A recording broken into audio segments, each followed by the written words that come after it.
कारगिल विजय दिवस की रजत जयंती पर 25 साल पूरे होने पर मैं आप सबको बधाई देता हूं, पूरे देश को बधाई देता हूं, अपनी ओर से, जिला प्रशासन की ओर से और राज्य सरकार की ओर से। यहाँ उपस्थित जो हमारे इलाके के, इस जिले के 8 शहीद परिवारों के सदस्य हैं जो यहाँ पर पहुँचे, उनको भी अपनी ओर से बहुत बहुत नमन करता हूँ।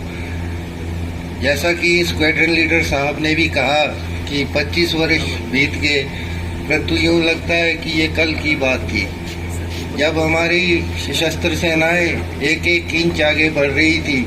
विषम परिस्थितियां थी, दुश्मन एडवांटेज की स्थिति पे था, स्ट्रेटेजिक लोकेशन उनके पास थी और वो काफ़ी समय से वहाँ पर बैठे थे, सारा कुछ उनके पास उपलब्ध था और हमारी सेना को, हमारे जवानों को ये तक नहीं पता था कि कितने लोग ऊपर हैं और उनकी क्या उनके पास हथियार है, किस तरह के उनके पास साधन है। फिर भी वो आगे बढ़ते रहे और एक एक दिन की जो उनकी विजय के अभियान में जो एक एक दिन की मूवमेंट थी, उसको पूरा देश उन दिनों में देखता रहा। ये सब हम आज भी स्मरण करते हैं।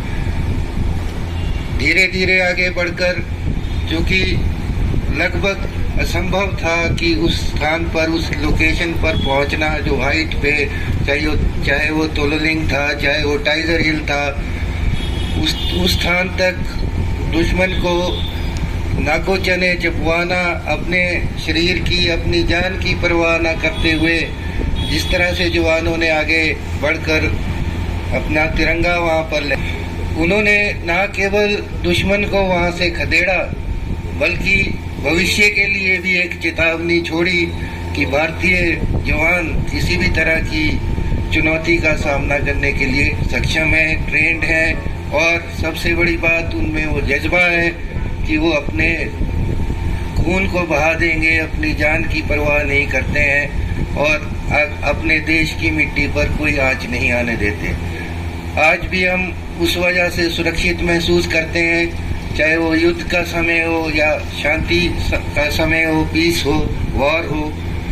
जो ये सैनिक हैं जो सीमाओं पर अपनी सीमा की रक्षा कर रहे हैं, अपने देश की रक्षा कर रहे हैं, उनकी वजह से हम सिविलियंस यहाँ पर चैन और अमन की सांस ले पाते हैं। परंतु मैं ये समझता हूँ कि जिस तरह से कर्मठ लोग जो अपनी सर्वोच्च बलिदान दे हैं, उस तरह का सम्मान शायद हम सिविलियंस से हमीरपुर में वीर सैनिकों की संख्या बहुत ही अधिक है, अनुपात बहुत ज़्यादा है। हर परिवार से लगभग एक सैनिक है और कई युद्धों में अपना सर्वोच्च बलिदान दे चुके हैं। लगभग 350 से अधिक यहाँ पर शहीद इस जिले में हुए हैं आज तक और उनके परिजनों ने अपना सब कुछ यहाँ के लिए समर्पित किया है। परंतु छोटे छोटे कामों के लिए कई बार मैं अनुभव करता हूँ कि सम्मान वो उसको अधिमान नहीं दे पाते जिसके कि वो पात्र है। एक सैनिक जब सेना के लिए, सशस्त्र बल के लिए अपनी तैयारी करता है, ना केवल फिजिकली बल्कि पढ़ाई के साथ भी मेंटली टफनेस बड़ी ज़रूरी है, तभी इस एग्ज़ाम्स को आप पास कर सकते हैं। चाहे वो किस तरह का बेट ऑफ माइंड है, क्या वो देश के लिए समय आने पर गोली बारूद की भी परवाह किए बिना आगे बढ़ेगा, वो सब कुछ सहकर फिर उस स्थान पर जाना। और फिर एक समय ऐसा आता है,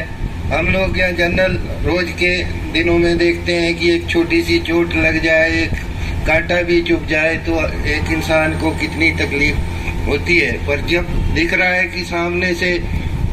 पूरा मौत है, मौत सामने खड़ी है, गोला बारूद बरस रहा है और एक कदम भी आगे लिया जाए तो अपनी जान जा सकती है, फिर भी एक सैनिक आगे बढ़ता है। डॉक्टर मुकुल शर्मा यहाँ पर हैं जो अमर शहीद कैप्टन मृदुल शर्मा जी के भाई हैं, इनसे मेरी बातचीत हो रही थी। 4 गोलियां लगने के बाद भी, बुलेट प्रूफ जैकेट में साइड में गैप होने के बाद भी, 4 गोलियां लगने पर अपने साथियों को शील्ड करते भी मैं ये समझता हूँ हर वर्ष जब हम ये कारगिल विजय दिवस मनाएं तो जो स्मरण है, अपनी स्मृतियाँ हैं, हम लोग ये उम्मीद करेंगे कि सब लोग यहाँ शेयर करें ताकि औरों को भी उससे प्रेरणा मिले। इस पार्क का जो कि अमर शहीद कैप्टन मृदुल शर्मा के नाम से पार्क बनाया जाना प्रस्तावित था, कई वर्षों से काम चला हुआ है और चला भी क्या है, मैं तो यही कहूँगा कि रुका हुआ था। आजकल ये काफ़ी वर्षों से रुका हुआ है। तो इसके लिए जो प्रयास यहाँ के प्रशासन द्वारा, सभी विभागों द्वारा, अधिकारियों कर्मचारियों द्वारा वॉलंटरली किया गया है, उसके लिए भी मैं सभी का धन्यवाद करता हूँ। विशेष तौर पे एसपी साहब, इन्होंने और इनके जवानों ने, जो भी इनके अधिकारियों ने, पुलिस के, इन्होंने यहाँ पर एक तरह से जिम्मा लिया है कि जब तक इसका निर्माण कार्य तो चाहे चलता रहे, परंतु जो इसके छोटा मोटा रख रखाव है, सफाई व्यवस्था है, उसमें ये कमी नहीं आने देंगे।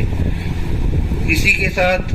पीडब्ल्यूडी के अधिकारियों ने, कर्मचारियों ने भी इसको संवारने में अपना बहुमूल्य योगदान दिया है। एक्चुअली जब ये पार्क के रूप में इसको स्टार्ट करने की योजना थी और धीरे धीरे इसको एक वार मेमोरियल के रूप में विकसित करने का एक प्लान बना है, जिसमें कई तरह की जो 350 शहीद यहाँ के हुए हैं, वो अमर शहीद हैं, उनका सबका नाम यहाँ पर पट्टिकाओं में लिखे जाना प्रस्तावित है। भारतीय सेना का स्मृति चिन्ह यहाँ पर लगाए जाने प्रस्तावित है और इसके अलावा यहाँ बैठने की व्यवस्था और सजावट। तो लगता है कि क्योंकि मेरी कल भी बात हुई थी और सौभाग्यवश यहाँ पर ब्रिगेडियर मदनशील शर्मा जी, जो कि डायरेक्टर सैनिक वेलफेयर है, एक ब्रिगेडियर रैंक का ऑफिसर यहाँ पर उपलब्ध है हमारे ज़िले में, क्योंकि शायद सरकार भी ये अनुभव करती है कि कांगड़ा, हमीरपुर, बिलासपुर, ऊना, इस क्षेत्र से जिस तरह से सेना में हमारी संख्या है,